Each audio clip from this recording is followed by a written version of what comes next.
continuar, muchísimas gracias, Beatriz. Ha José, sido muy enriquecedor contar contigo y ahora vamos con otro amigo. Roger Ruiz o Roger, si yo me levanto catalán por las mañanas, pues digo Roger, pero bueno, Roger porque realmente no es catalán. Roger Ruiz Moral no es catalán, pero bueno, le pusieron ese nombre, Roger. Pues, Sí, no y sé por qué. Bueno, mi padre se llamaba pues así que cada uno que pronuncie como quiera. Muy ¿Verdad? bien. Bueno, pues eres profesor titular de Medicina y Comunicación Clínica en la Francisco de Vitoria. Bueno, eres médico, por supuesto, especialista en Medicina de Familia y Comunitaria, y eres jefe de la Unidad de Educación Médica de esa Facultad de Medicina de la Francisco de Vitoria. Y también es editor de un blog muy interesante, el que seguimos en nuestro centro de estudios, que es Doc Tutor, y que aprovecho para que todo el mundo que lo busque, Doc Tutor, y que se suscriba, porque mensualmente te llegan lecturas muy interesantes y muy importantes. Bueno, pues Roger, entonces, ahora nos va a hablar de la comunicación, el estado actual de la comunicación en las facultades de medicina españolas. Adelante, Roger, y muchísimas gracias por venir a contarnos cosas. Bueno, gracias a ti. Estáis viendo la presentación ya, ¿no? Sí, ya se te ve y se te oye, sí. Sí, muchísimas gracias a ti y realmente es un lujo estar aquí en este foro que me parece súper interesante y te lo agradezco pues vivamente el poder compartir todas las experiencias y todas las experiencias en general en educación médica, ¿no? Y me parece que es un foro bueno, que está poco a poco adquiriendo un nivel muy interesante a nivel nacional, ¿no? Muchas gracias, Joaquín.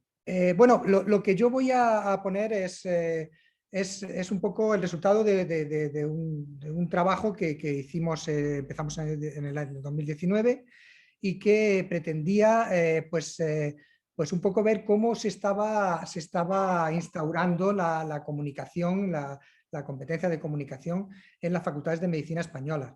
Esto, bueno, pues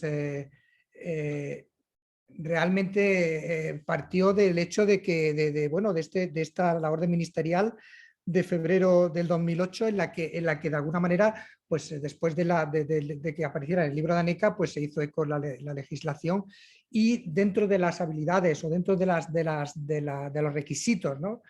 Para la obtención del título de médico, pues ya aparecía como una de los 7 pilares básicos, estaban las habilidades de comunicación. De manera que, mientras que antes no había habido, prácticamente eran pocas las universidades, desde el año 2000 prácticamente no había universidades, muy pocas eran las universidades que habían introducido la comunicación. A partir ya de esto, poco a poco se fueron introduciendo y a partir de la publicación ya de esto, de esta orden, pues se hace pues prácticamente, se van introduciendo en casi todas las universidades españolas, en todas las facultades españolas. Entonces, nosotros nos planteamos este estudio, es decir, bueno, ¿cómo se está incorporando? Ya que se está incorporando, ¿no? de una manera rápida en las facultades de medicina. Y este estudio pues tiene 2 fases, una fase cuantitativa también y otra fase cualitativa, como el de Beatriz, ¿no? Y ya ha sido publicado, ha salido bueno, este año concretamente, el que esté interesado en detalles de lo que yo voy a exponer aquí, pues en la revista de Educación Médica, la parte cuantitativa, en la primera parte de mi exposición, y en BMC Medical Education, la parte segunda, ¿no? Entonces, en relación a la primera, a cómo está incorporando, pues os voy a dar algunos datos, ¿no? Resumir algunos datos que tienen que ver con la forma en que se está haciendo de manera descriptiva. Parto de la idea de que existen una serie de evidencias en la enseñanza de la comunicación clínica ya como muy fundamentadas, ¿no? Existen muchos estudios, disponemos de muchos estudios de medicina basada en de educación médica basada en la evidencia, específicamente en comunicación, sobre cómo hay que enseñar la comunicación para que ésta sea efectiva, es decir, para que provoque un cambio de conductas en el sentido o una reafirmación de conductas que sean eficientes desde el punto de vista relacional, clínico. Y estos son estos 5 puntos que os he resumido aquí. Debe de ser una formación longitudinal, es decir, a lo largo de todo el currículum. Los métodos docentes que deben de emplear deben de ser métodos docentes experienciales, entendiendo por experienciales aquellos que los que el alumno experimente y viva y practique, ¿no? Los que se incluyen el roleplay, la práctica de componente simulado, la observación, feedback, discusión en grupos pequeños, etc. Debe ser una enseñanza integrada, lógicamente, en un currículum integrado, ¿no? Y esto es difícil, no ser un curso, pues tiene que estar integrado, ¿no? Básicamente en actividades prácticas y en especialidades médicas y en la práctica clínica en general. Y bueno, para que el entrenamiento sea de calidad, tanto en condiciones simuladas, todos los alumnos deberían poder ensayarlas en condiciones simuladas, en este caso con pacientes simulados, porque no hay otra. Y a la vez recibir feedback, pero también en las pasantías o en los rotatorios clínicos, ¿no? Que se provoquen en la fase clínica o a la vez, ¿no? Si esto es un currículum integrado, ¿no? Y dado que este aprendizaje hasta ahora es muy informal y muy oportunista, pues esto exige mucho de una delimitación explícita y muy clara de los objetivos de aprendizaje, con una formación de docentes, etcétera, que ya me entretendré. Y finalmente la evaluación. Aquello que no se evalúa se devalúa y por lo tanto bueno, pues tiene que evaluarse, evidentemente, ¿no? Y esto, los métodos tienen que ser objetivos, tienen que ser fiables, válidos y fiables, y que constantes sobre todo conductas. Esto es la evidencia sobre esto, ¿no? Nosotros, el estudio se hizo mediante una encuesta de ámbito nacional o ámbito estatal, con un cuestionario de 29 preguntas, algunas de ellas abiertas y otras cerradas, en la que bueno, pues se insistió mucho y muy personalizadamente en 4 tandas de mail, incluso por teléfono, con un seguimiento estrecho, y se contactó con 41 escuelas de medicina, de entonces, del momento en que había...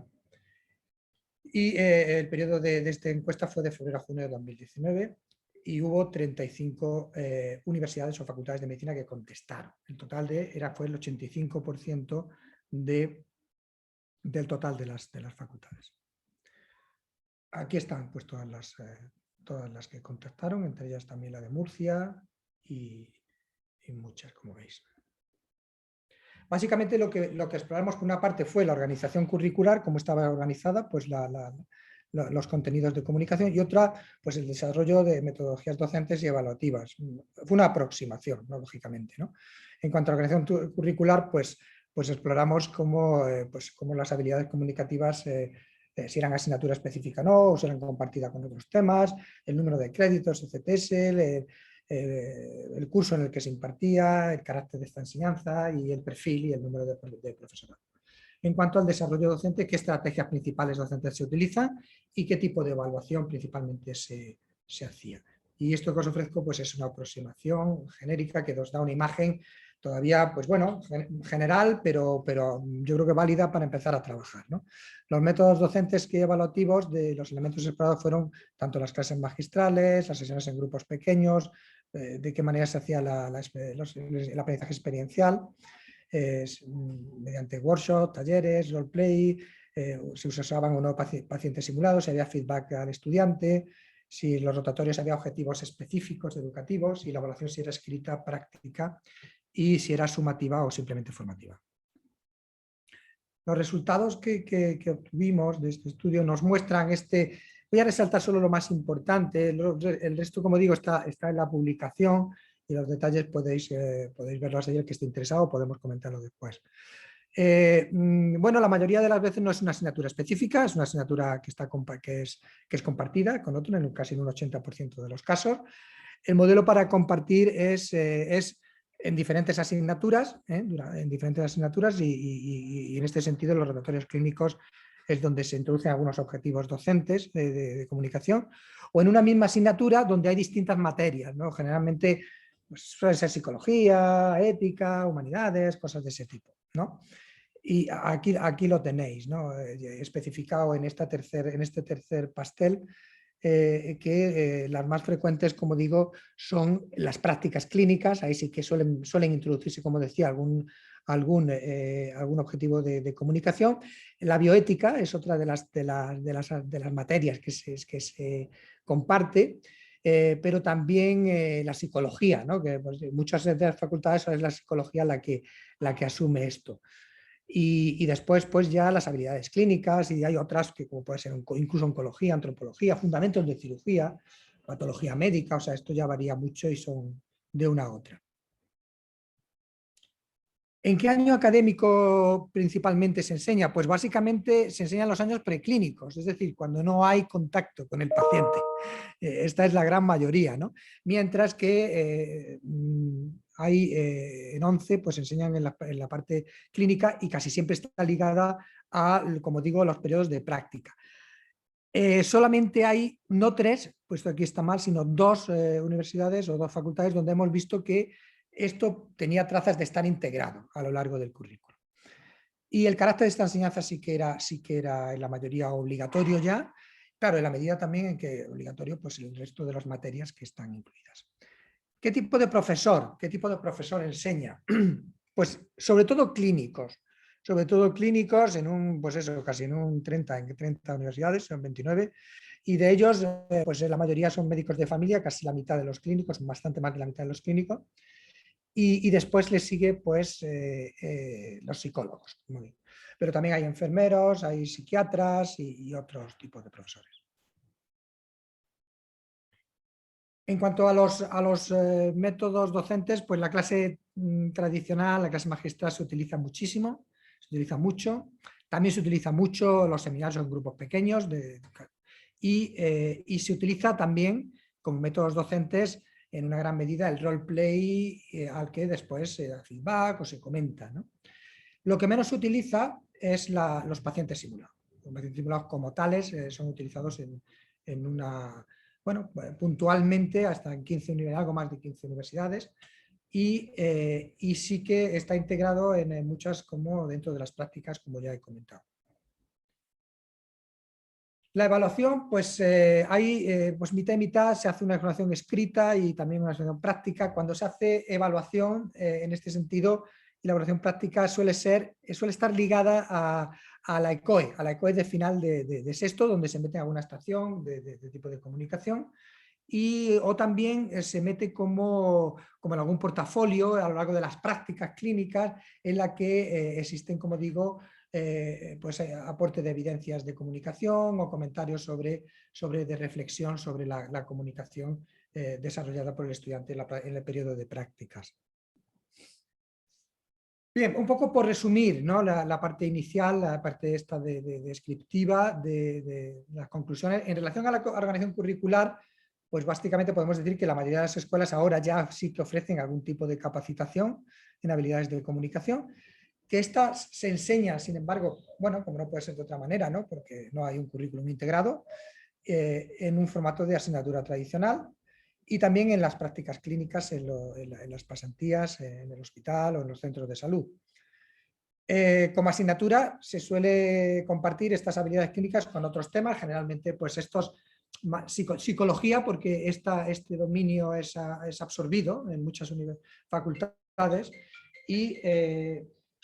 y también en otras, digamos, más transversales o más blandas o más de humanidades, como puede ser la bioética, las humanidades, la antropología, etcétera, ¿no? Y cuando se ofrecen en diferentes materias, con frecuencia se incluyen objetivos muy generales de práctica y clínica. Pues comunica bien con el paciente o informa bien al paciente, algunas cosas de este tipo. La enseñanza en habilidades pues, suele ser obligatoria también, como hemos visto, en la medida en que es una asignatura la que está incluida, ¿no? Como parte del temario, ¿no? Y se imparten principalmente en el periodo preclínico, los cursos del 1 a 3, sobre todo el primero y segundo, ¿no? Que como todos sabéis, como os he dicho, que es cuando no se tiene contacto con el paciente, lo cual genera problemas que ya veremos un poco más adelante, ¿no? En principio, como decía, solo 2 escuelas parece que ofrecen un tipo de enseñanza integrada a lo largo de todo el currículum, integrando distintas especialidades, etc. Y los profesores en su mayoría pues, son bueno, pues, psicólogos y sobre todo son clínicos, como he dicho. En cuanto a las estrategias docentes y evaluativas, destacar que el uso de clases magistrales tradicionales es muy frecuente, que los seminarios que se utilizan de pequeños grupos se utilizan ampliamente, pero son de tipo demostrativo, es decir, suelen utilizarse para demostrar habilidades comunicativas, de cómo funcionan. En estos casos y dentro de los seminarios pues se suele utilizar pues, técnicas como el role-playing, pero no todos los estudiantes hacen el role-playing y experimentan la oportunidad de comunicar y después de recibir feedback y de poder destacar sus potencialidades en el ámbito de la comunicación, pero también sus errores, para así corregirlos y volver a ensayar. No sería un aprendizaje experiencial propiamente dicho, sino más bien demostrativo. Los pacientes simulados pues es el recurso que menos se utiliza, también es el más caro, lógicamente. No existen programas de pacientes simulados, salvo que sepamos en una universidad, en plan formal. Y para la evaluación sumativa, pues sí que se utilizan, y se utilizan sobre todo los exámenes escritos, donde se introducen pues, preguntas tipo test sobre comunicación. En los contextos prácticos esta evaluación es más formativa, ¿no? Y utiliza, como digo, pues, rúbricas y portafolios, y como he señalado, en la escuela final de carrera pues, suele incluir algunas estaciones de este tipo. Bueno, simplemente recordaros que era la evidencia de lo que parece efectivo, y como vemos pues existe un buen ámbito, digamos, de mejora, para mejorar esta aplicación, ¿no? Bueno, simplemente ahora en esta primera parte pues, un agradecimiento por supuesto a todos los compañeros que nos han proporcionado esta información de las distintas universidades. Y pasaría ya directamente a ver qué barreras, ¿no? qué problemas hemos encontrado a la hora de pues, enseñar esta comunicación en estas facultades, las facultades de medicina. Y esto es un estudio de tipo cualitativo que se hizo con los responsables docentes.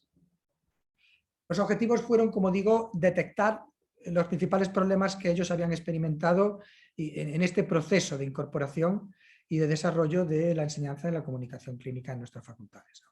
Y también identificar qué ámbitos pues, podrían ser prioritarios para intervenir y hacer que esta enseñanza pues, oye, no sea simplemente cubrir un expediente porque nos lo dice la orden ministerial de que la comunicación es importante, sino porque realmente los clínicos y los docentes en medicina pensamos en general que realmente es una competencia fundamental y que debe ser aprendida con eficiencia, ¿no? Y eficacia. Entonces, esto simplemente fue una encuesta también que simplemente tuvo una pregunta abierta, que era esta, ¿no? Que se hacía como digo, a los líderes y a los responsables docentes de comunicación, y es cuáles han sido o son en este momento las principales barreras para incluir o haber incluido y mejorar o incluir en el futuro la formación de estudiantes sobre la comunicación médico-paciente en el grado de nuestras facultades. Se contactaron las 35 escuelas de medicina que nos habían contestado en el anterior estudio, periodo de octubre a diciembre de 2019, y obtuvimos 30 respuestas, es decir, el 85, casi el 86% del total de las que ya nos respondieron, y un 73% del total de las escuelas existentes.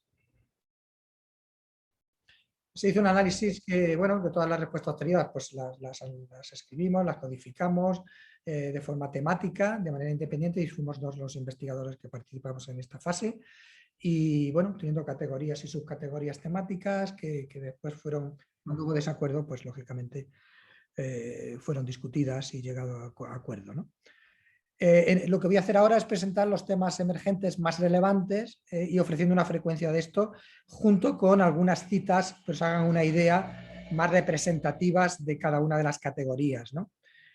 Como digo, en el artículo que se publicó en BMC Medical Education este año, podéis ver con más detalle pues, estos contenidos, y ahí podéis valorarlo. Los resultados, pues básicamente los resultados es las barreras, pues eran actitudes negativas, ¿no? de profesores, y digamos que este sería pues el esquema de categorías y subcategorías, ¿no? En actitudes negativas de los profesores y responsables académicos generadas, era la categoría principal, generadas por tener ideas del tipo de carecer de utilidad práctica, la comunicación no sirve prácticamente, no es una materia científica, se aprende de forma innata, no pueden ser enseñadas, y su introducción amenaza a sus materias y a su propio estatus académico. Esto es algo interesante, ¿no? La siguiente categoría es presentación marginal en el currículum, organización y estructuración. Son incorporadas como materia teórica y de forma puntual, como ya hemos visto, en el periodo preclínico, como también hemos visto, de manera fragmentada en distintas asignaturas. Todo esto lo hemos visto también en el descriptivo. En una asignatura junto con otros contenidos no clínicos, como he dicho, sin una estructura transversal, con objetivos docentes coherentes. Eran los comentarios que se agrupaban en estas subcategorías. Después existían actitudes negativas también de los alumnos, y esto fue identificado como una categoría propia, generadas porque los alumnos tenían ideas como no comprenden su utilidad. Los alumnos parecen tener unas concepciones epistemológicas también reduccionistas y cientificistas, como que no es importante porque no se evalúa. No es útil en el examen MIR. No es importante porque su presencia en el currículum es marginal o secundaria. Es algo innato, subjetivo y que no se puede aprender. Eran las subcategorías relacionadas. Profesorado escaso y poco preparado, una categoría emergente clave, ¿no? Con las siguientes subcategorías. No tiene profesores con estatus académico influyente. Los clínicos ejercen un modelaje débil o negativo en algunos casos. No tienen formación en habilidades comunicativas ni en técnicas cognitivas. Después está metodología docente y evaluativa requerida como una categoría propia.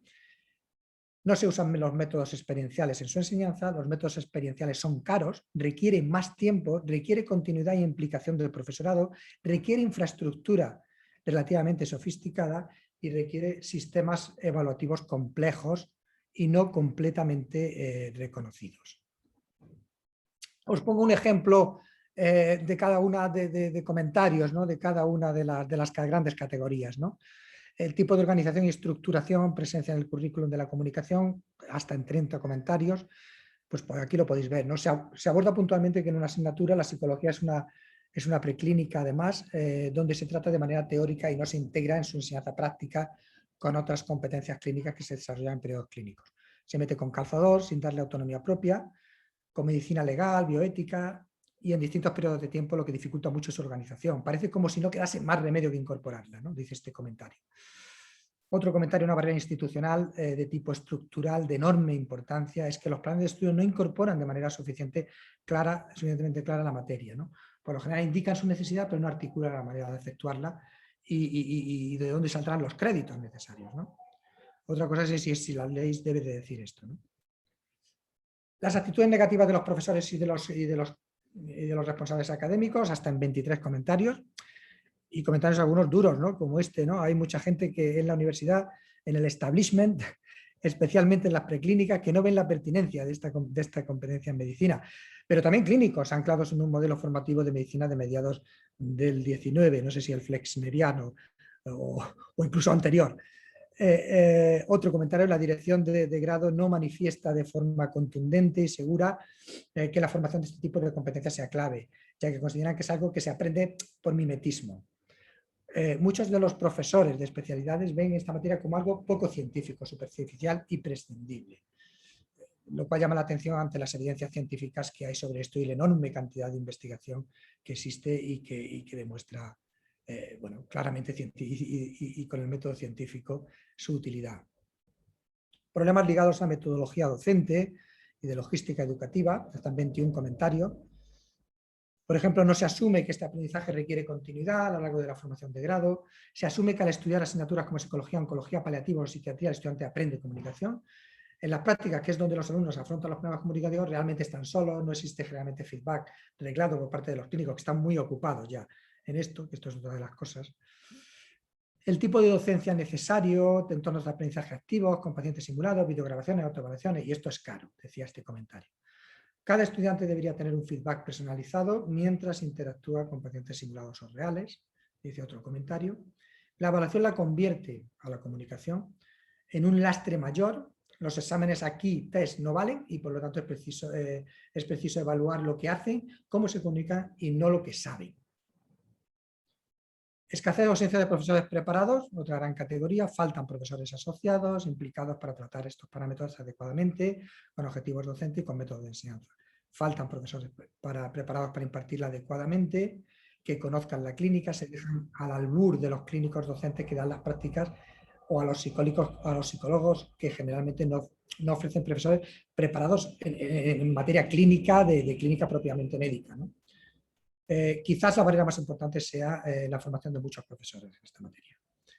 Y finalmente, las actitudes negativas de los alumnos, hasta en 11, que los estudiantes de medicina siguen con un perfil de preacademia para el examen MIR, donde se prioriza agotizar conocimientos, así su papel en las prácticas es pasivo o nulo, con escaso feedback y reflexión sobre la comunicación, están desmotivados. Este comentario dice que al dar esta asignatura en segundo curso, pues los estudiantes pues, la valoran muy poco, es importante para su futuro trabajo como médico, ya que todavía no han tenido ocasión de realmente ver cómo funciona y para qué sirve, ¿no? Insistiendo en esto, pues al incluirse como algo secundario, este comentario dice que en diferentes asignaturas, generalmente preclínicas, con una metodología docente inadecuada, cuando no nula, sin la consideración de la evaluación, el estudiante la ve como escasamente importante y la ve más relacionada con su propia personalidad. Bien, para acabar un poco, realizar algún comentario sobre esto, y como veis está muy en relación lo uno con lo otro. Básicamente los responsables docentes de las habilidades comunicativas en nuestras facultades pues identifican un conjunto de barreras que dificultarían su aprendizaje por parte de los estudiantes y que están ya en línea con la descripción que hemos hecho, ¿no? Aunan un conjunto de problemas que están relacionados entre sí, todos ellos parece ser, y que explican en gran medida el modo en que está siendo introducida, que no es en general y desgraciadamente, como decía antes, el modo correcto o eficaz, ¿no? para ello, ¿no? Y por lo tanto pues nos abren ámbitos de reflexión y de mejora, ¿no? Simplemente he tratado un poco de interpretar esto en el contexto de la salud y de la docencia de la salud, ¿no? Bueno, aquí en nuestro contexto sanitario pues se producen conocimientos y prácticas sobre temas sanitarios, generalmente en los que los diferentes grupos actúan e interactúan en consonancia con distintas y particulares culturas epistémicas. Yo creo que en este sentido nos ayuda estos términos que he destacado aquí en rojo, la cultura epistémica, que es un término acuñado por Nori Cetina, y después el tema de campo epistémico. En realidad, la cultura epistémica nos viene a decir que los practicantes de una determinada ciencia pues, se identifican con tipos de cultura y prácticas diferentes unos de otros, ¿no? Este concepto de cultura epistémica, claramente la cultura epistémica hoy día imperante, hegemónica, en nuestras facultades de medicina y casi también, y desde luego en nuestros contextos clínicos, que cada vez en el contexto clínico está siendo menos, pero aún lo es la biomédica, lógicamente. Y después esto enlaza con el tema del campo epistémico, que es un término que, como digo, está acuñado por Pierre Bourdieu, que dice que es un constructo y que se refiere más a las relaciones de poder, ¿no? De oposición, alianza, dominación, resistencia, que existe entre los agentes sociales o los agentes que se mueven dentro de esos diferentes campos epistémicos, ¿no?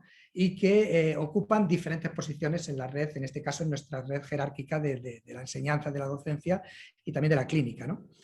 Y bueno, pues estos agentes que pertenecen a nuestra cultura pues, y que ejercen un campo epistémico de dominio sobre los que no pertenecen a esa cultura. Y si la cultura epistémica es la biomédica, pues estos ejercen un dominio sobre la vida. Y esto se ve en casi todo, ¿no? Pues hasta en un aspecto de la investigación, en la clínica, en la docencia, pues claramente se hace una investigación biomédica y no existen oportunidades o agencias que promueven pues, el investigar en estas ciencias sociales o ciencias o comunicación, etc.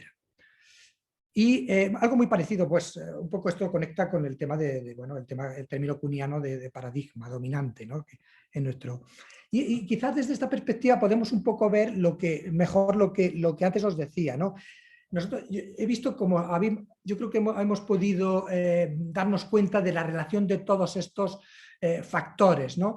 Yo lo he llamado el círculo vicioso de la enseñanza de la comunicación clínica, ¿no? En la que todas y cada una de estos factores están relacionados y están influidos por el otro, ¿no? Las actitudes negativas del profesorado y responsables académicos, la incorporación periférica o preclínica y no integrada, los problemas de no tener profesorado o un profesorado inadecuado o un profesorado con poco poder de decisión, es una escasez de inversión, de recursos docentes, evaluativos, el uso de estrategias docentes subóptimas y fácil de aplicar, pero no efectivas y no significativas, y por lo tanto también actitudes negativas de los estudiantes. Entonces, esto en el campo epistémico de la biomedicina, dominado por los biomédicos, por la tecnología, por la tecnología, por el cientificismo, pues genera este círculo vicioso que claramente revela una relación de poder frente a los otros campos epistémicos, ¿no? Entonces, he querido hacer una metáfora sobre esto también de una manera significativa, que es la metáfora de las muñecas rusas, ¿no? En la que, bueno, pues Lowe, un autor que publica también algo parecido sobre esto en Medical Education, habla del atrincheramiento de las epistemologías, ¿no? Y entonces vemos que la epistemología dominante está atrincherada ideológicamente en el modelo biomédico, y todo esto pues influye en todo lo demás. Es la muñeca grande que incluye al resto de las muñecas. El hecho de que haya un liderazgo ineficiente, a que haya, bueno, pues falta de expertos cualificados, y a que las actitudes sean negativas hacia este tipo de habilidades o de ciencias sociales y conductuales en medicina, a que tengamos pocos recursos financieros, a que exista un currículum oculto negativo en este sentido, a que el tiempo y el espacio limitado sea en el currículum, y finalmente que haya una falta de interés en los estudiantes. Todo esto se explica muy bien, yo creo, en este contexto de cultura epistémica y de campo epistémico. De manera que, bueno, pues las enseñanzas en comunicación clínica podemos concluir, yo creo, y quizás podemos discutir, como el resto de otras ciencias sociales o humanidades presentes en medicina, pues en realidad viene a representar un desafío muy importante, ¿no?, para nuestras facultades de medicina en su adaptación hacia dónde vamos, ¿no?, hacia los nuevos modelos educativos de lo que aquí estamos discutiendo: medicina integrada, medicina online, ¿no?, que va también por una medicina mucho más personalizada y mucho más integrada, y que deben de ser, pues, acordes con estas tendencias docentes y de práctica clínica, y que requiere, y efectivamente yo creo que el éxito de las futuras facultades pues va a estar en la medida que sean capaces de hacer y de aunar estos cambios profundos en estructura y en mentalidades docentes, ¿no? Pero también sin duda clínicas, ¿no? Y a partir de ahí, pues forzar a un cambio en legislación, porque creo que es la vía, no va a venir de arriba, ¿no?, y después hacerlo, ¿no? En fin, esto es lo que quizás podemos después comentar, ¿no? Quiero agradecer, por supuesto, a todos los compañeros, ¿no?, que nos han facilitado estos comentarios muy desprejuiciados y muy honestos, ¿no?, en este sentido, que son los que nos permiten, pues, un poco interpretar, analizar y ver por dónde podemos tirar, ¿no? Y a todos ellos muchísimas gracias. Es alucinante el sentido de cómo han respondido y de cómo nos han contestado, ¿no?, la gran mayoría, como podéis ver, ¿no? Así que muchísimas gracias.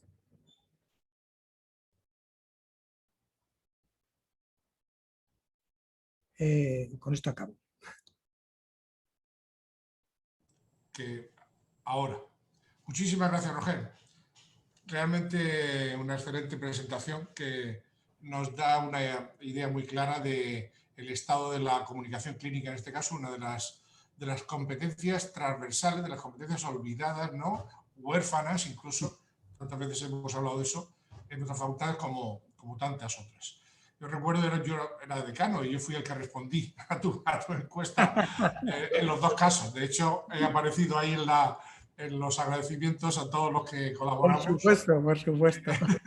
Y bueno, luego después, de hecho, ya nos conocimos en SEDEM, y él es también vocal de la Junta Directiva de la Sociedad Española de Educación Médica. Bueno, pues estamos a punto de hacer un pequeño descansito virtual, pero seguro que alguno de los compañeros quiere hacer alguna pregunta. ¿Algún clínico por ahí estaba? El doctor Santoja me ha parecido verlo antes, pero a lo mejor ahora no está. Ahí hay una... Magdalena parece... Magda, venga, Magdalena. Magdalena Molina es la jefa de docencia del hospital de Lorca, ¿no? De Rafael Méndez de Lorca. Sí, bueno, ahora mismo... ¿no? Sí, soy la jefa de estudios de la unidad docente de obstetricia y ginecología.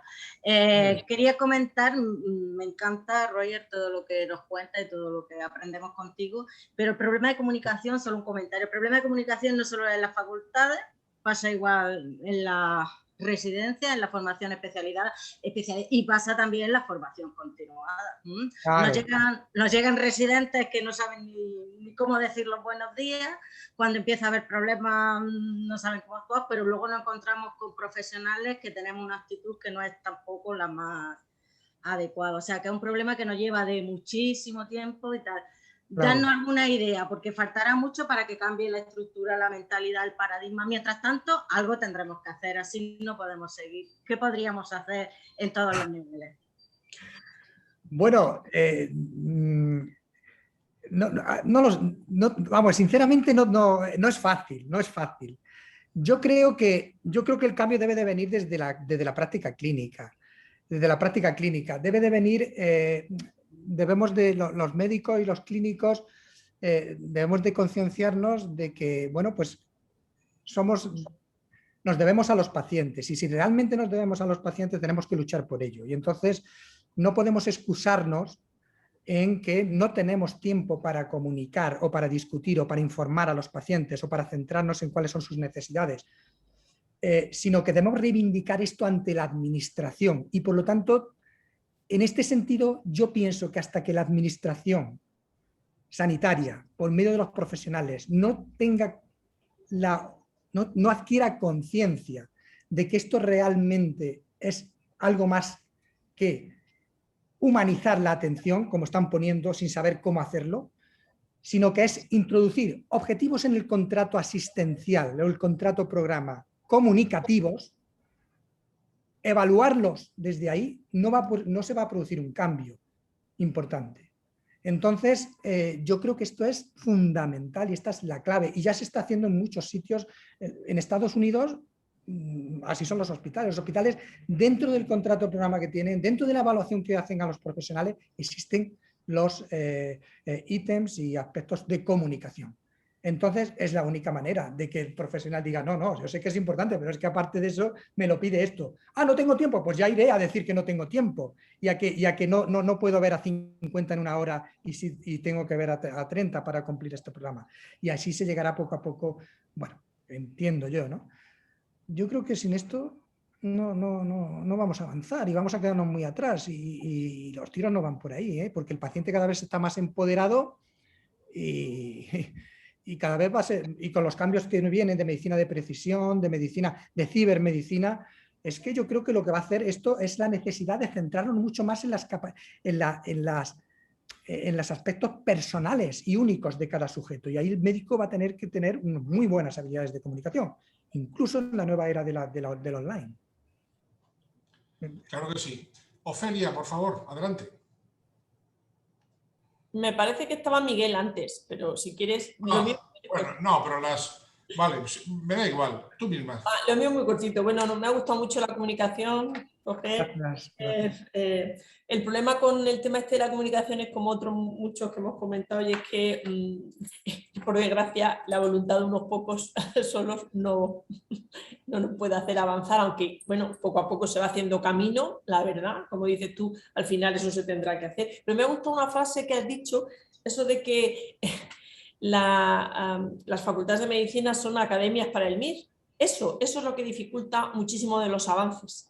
No solo por parte de los alumnos, sino por parte de muchos clínicos que consideran que lo que hagamos aquí en la facultad, pues no importa, porque como ya estudiarán y ya serán residentes, y eso es un error enorme, porque es muy frustrante para los profesores, pero también para los alumnos el acabar la carrera y no tener una sensación de que uno es médico. Y una de las cosas que hacen los médicos es comunicar buenas noticias, malas noticias, o simplemente saber cómo decir de forma sencilla pues determinadas cosas para que un paciente la entienda, ¿no? Entonces, nada, me ha gustado eso mucho que has dicho, porque yo estoy también muy de acuerdo con eso. Y, bueno, no lo he dicho yo, lo ha dicho un compañero y muchos compañeros que se dan cuenta y nos damos cuenta que eso es así, los que estamos aquí. Sí. Efectivamente, todo esto pasa por reformas estructurales importantes, entre ellas la del MIR. Sí, pero claro, es que en este país decimos de modificar el MIR y si vamos a peor, pues virgencita que me quede de modificar cualquier cosa. Exactamente, exactamente. Exacto. Oye, que vamos a modificar, virgencita, No. que me quede como estoy porque a lo mejor va peor, ¿entiendes? Entonces, joder, pero claro, evidentemente hace falta darle una vuelta al MIR y a muchas cosas, claro. Sí. Bueno. Claro que sí. A ver. Sí, a ver, Miguel, ¿querías preguntar algo, Miguel Ángel? Sí, bueno, yo quería, bueno, aparte de felicitarte por la extraordinaria recopilación de información y el cómo la has trasladado, sumamente clara, hacer una reflexión un poquito sobre cómo empezar tácticamente a hacer las cosas y contemplándolo desde las facultades. Y creo que la reflexión es decir, tenemos que crear la necesidad. El alumno lo ve como inútil porque se pone en un momento en que realmente no le ve que encaje con nada. Absolutamente. Entonces, hay, por decirlo de alguna manera, hay que jorobarlo en determinados momentos, hay que ponerlo en la situación que necesite la comunicación. Hay que meterlo en situaciones en que se tenga que enfrentar a un paciente simulado, un paciente crítico jodido, en el que realmente se dé cuenta que está desarmado completamente para manejar la situación, que se dé cuenta de la necesidad de eso y a partir de ahí empezaremos a tener alumnos más motivados por la comunicación que hay que pensar a medio plazo como menos serán residentes motivados por la comunicación y futuros médicos de staff motivados por la comunicación. Si no empezamos por ahí, tenemos que crear la necesidad, tenemos que hacerles darse cuenta de que es absolutamente necesario. Totalmente de acuerdo, Miguel Ángel, con lo que dices. Yo creo que eso es la clave. En nuestra experiencia, bueno, desde primero y segundo empezamos, pero sobre todo en tercero ya, pues ponemos escenarios con pacientes simulados sencillitos, que ya tienen conocimiento clínico y tal, y llevan su protocolo muy bien organizado y se enfrentan con un paciente y se dan cuenta que el paciente pues dice una serie de cosas y no saben responder, o responde, oye, yo tenía mi protocolo, me lo sabía estupendamente, pero este paciente no quiere. ¿Has conseguido tu objetivo docente, tu objetivo clínico? No, no lo he conseguido. Pues eres un médico ineficaz. ¿Por qué no lo has conseguido? Porque no he convencido al paciente, o no me lo he ganado, o no he adquirido su confianza. Problema comunicativo. Ah, pues es verdad. Porque no lo he escuchado y entonces he perdido información clínica. Fíjate que has perdido un 30% de información clínica que hubiera cambiado tu hipótesis diagnóstica. Si lo hubieras escuchado un poco más y no hubieras interrumpido, y esto es lo que funciona. Así es. Beatriz, una última pregunta. Sí, no, era más un comentario, pero vamos, que también que me ha gustado muchísimo y me parece, nada, era un comentario simplemente aunando un poco todo lo que hemos dicho por la mañana, porque además que creo, además de la necesidad de implementar la enseñanza de esta competencia a lo largo del currículum, creo que es súper interesante que este tipo de competencias sean las que dan valor añadido a la docencia y a los profesores que formamos, ¿no? Claro. Porque, digo, un poco recorriendo la mañana, no se puede enseñar a través de una herramienta digital, ¿no? Entonces, yo creo que también eso creamos la necesidad, como decía antes Miguel Ángel, lo hacemos transversalmente, ¿no? Es un programa completo y además es algo que nos da valor añadido a los tutores, profesores, ¿no? Y que todo no vale con una herramienta digital, que por supuesto es una poderosísima herramienta, pero no sustituye todas las cosas. Y creo que esto que ha contado Roger es un claro ejemplo, simplemente eso. Sí, estoy de acuerdo contigo y yo resaltaba incluso ahora en la última editorial del último número de Educación Médica, pues que el futuro, es que yo creo que a lo mejor el futuro pasa sobre todo porque seamos mucho más conscientes de la importancia de la comunicación, del abordaje personal, y en eso va la comunicación. Bien sea online, en las nuevas tecnologías, o presencial, da igual. E incluso también con el COVID hemos visto una serie de retos comunicativos brutales, ¿no? Que como decíamos nosotros, es que los pacientes van a buscar a otros que nos sustituyan, porque el box de la tecnología de la información es muy probable que en el futuro ayude al diagnóstico de casi todo, a la radiología, pero lo otro no. Entonces, quizás en el arte de cuidar, como decía ahí, debamos de asumirlo mucho más los clínicos y también la docencia en clínica. Sí. Así es. Bueno, pues Roger, muchísimas gracias por tu comunicación, que ha sido excelente, por supuesto, como la de Beatriz y la de Pedro desde el principio. Bueno, vamos a hacer un